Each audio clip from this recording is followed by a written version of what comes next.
Just to share with you, I suppose I'm looking at this through a producer lens in terms of the key issues. And I thought I'd just give you a bit of background around the Precision Decision project ran a few years ago, looking at value to industry about how we can capture digital information. It's very much how we use information decision making. And while these are hypotheticals, I suppose, in terms of potential value, we could potentially capture considerable amounts of money in the order of billions, 20 billion. But if you actually look at some of the potential savings, whether it be through automation, labour savings and tailoring inputs, there's some specific values there to industry. I thought it's just worth highlighting that one of the recommendations from this was to look at options to digitise and automate data collection, including regulatory compliance activities. And that's kind of, I suppose, what you're doing today.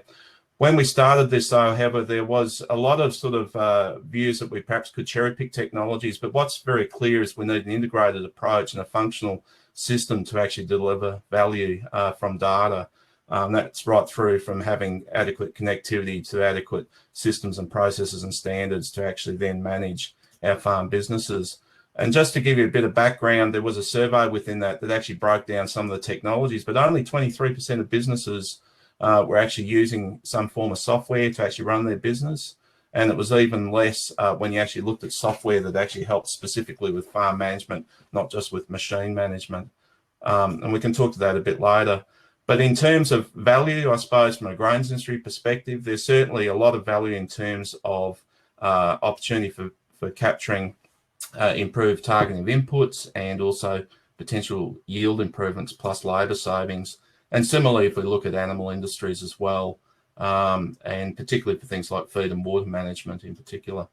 Autonomy is going to be a major part of the future here in Australia. And in fact, I'm leading the process currently with all the machine manufacturers, both within Australia and overseas, on an autonomy code of practice here in this country. So you'll see that come to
from my presentation if I exit out of here. Thank you very much, Rohan. That was terrific. Apologies for the slight technical glitches there.